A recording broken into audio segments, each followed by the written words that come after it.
Buongiorno Marco Zullo. Buongiorno. Marco Zullo è un eurodeputato, appartiene al Movimento 5 Stelle, ma quella che presentiamo oggi è un'iniziativa personale che noi riteniamo molto interessante perché potrebbe aprire la strada a tante altre idee simili e di fatto è una call to action. Ce la vuole spiegare? Sì, il tutto nasce diciamo un paio di anni fa, alla fine dello scorso mandato. Avevo la necessità di migliorare le relazioni all'interno dell'ufficio e quindi ho chiamato una professionista in ambito di risorse umane.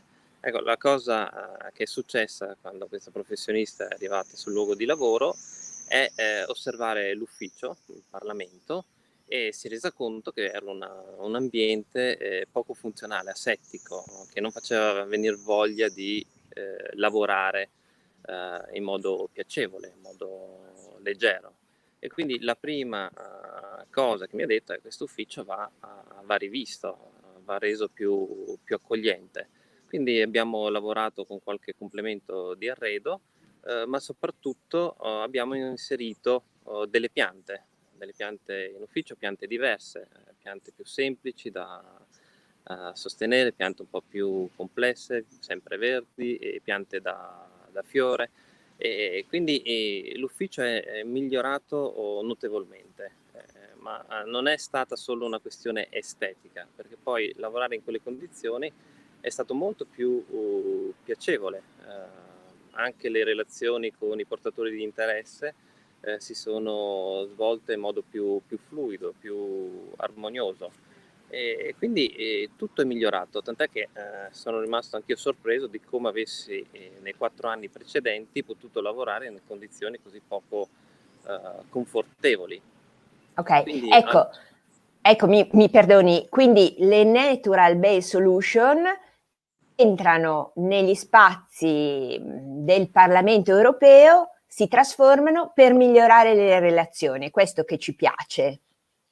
esatto, sono di fatto uno strumento, se ben orchestrato, per affinare delle competenze, perché poi dopo questo esito positivo della fine del primo mandato, al secondo mandato siamo subito partiti con implementare, con mettere all'interno dell'ufficio ancora più piante, perché quello che abbiamo notato, che ho notato grazie a questo aiuto di questo professionista, è che seguire l'evoluzione di una pianta affina delle capacità di osservazione, di ascolto, di attenzione, che poi sono competenze acquisite che si riversano nella vita quotidiana, nella vita Certo. di E tutti i giorni. adesso, fuori dal suo ufficio personale, volete implementarlo al terzo piano del Parlamento europeo di Bruxelles. Esatto, perché un giorno è successo che chiedendo a un collaboratore come stessero le piante, questo collaboratore in relazione a una mimosa pudica, non so se conosce quella pianta che sfiorando le foglie poi si chiudono, il collaboratore rispose tutto bene, la mimosa funziona. E questo ci ha lasciato un po' sorpresi, perché funziona come se si stesse parlando di una macchina, di qualcosa di meccanico e non di naturale, perché una pianta è viva se tutto va bene, non funziona.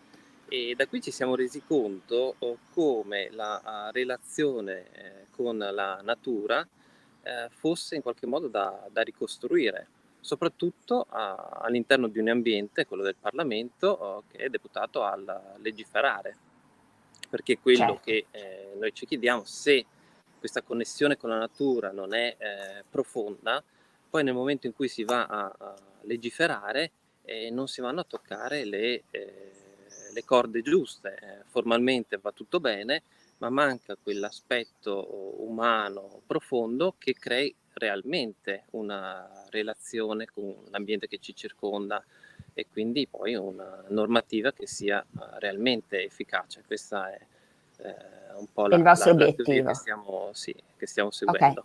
Quindi in un certo senso sviluppare o far rinascere la biofilia che c'è nei parlamentari può essere utile. Ecco, Assolutamente. ci può descrivere chi sono i partner di questo momento? Perché poi, ripetiamo, in realtà lei ha lanciato una call to action anche a tutti i suoi colleghi. Chi sono però al Sì. momento i partner? Allora, noi ci siamo affidati in questa prima fase a un spin-off dell'Università di Bologna, che è specializzato in progettazione, diciamo, sostenibili, e che mette al centro la relazione persona-ambiente. Ed è composta da un team di professionisti trasversali che si occupano di architettura, ma anche di biologia, quindi sono esperti di piante, mi verrebbe a dire Ecco, esperti di vita da inserire nel contesto antroposofiscale. possiamo nominarli.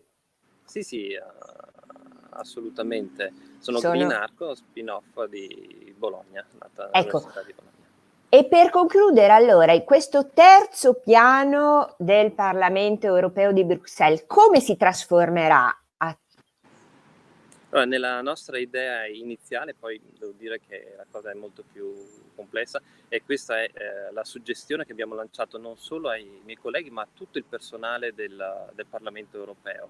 Tant'è che le reazioni che stanno arrivando sono positive, sono trasversali, sia di funzionari, di persone che lavorano lì, piuttosto che di colleghi. È l'inserimento di un ambiente vegetativo abbastanza, diciamo, immersivo, per cui i nostri normali ambienti di lavoro del terzo piano, che è diciamo un luogo strategico, in quanto di lì passano tutti coloro che lavorano al Parlamento, andranno a contornare non so, gli spazi che prevedono i luoghi di incontro dove si fanno le registrazioni televisive, piuttosto che dove si prende un caffè, oppure dove solo si passeggia, perché il terzo piano è il luogo di collegamento di tutto il Parlamento europeo a Bruxelles. Se si vuole andare da un'ala all'altra del Parlamento si passa per il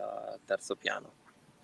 Bene, grazie Marco Zullo, riteniamo questa un'iniziativa molto interessante, tra l'altro noi ne stiamo parlando di come le scuole stesse dovrebbero adottare sistemi del genere, come tutti noi dovremmo essere circondati dal verde, e quindi mi sembra un bel segnale. Verrò a vedere cosa riuscirete a implementare, e se invece ci sarà ancora problema di emergenza sanitaria, mi aspetto che lei mi mandi un bellissimo video di quello che state facendo. Assolutamente, se posso chiedere di diffondere, andare anche a vedere il progetto sul sito, si chiama networkcallsnetwork.org, in modo da diffonderlo e estenderlo il più possibile. Lì si possono avere già delle idee. Se si lascia anche la mail, poi si sarà coinvolti se qualcuno vuole partecipare a questa iniziativa. Essendo aperta a tutti, è possibile farlo. I nostri lettori sicuramente saranno interessati. Grazie di nuovo, buona estate Marco Zullo. Grazie a voi.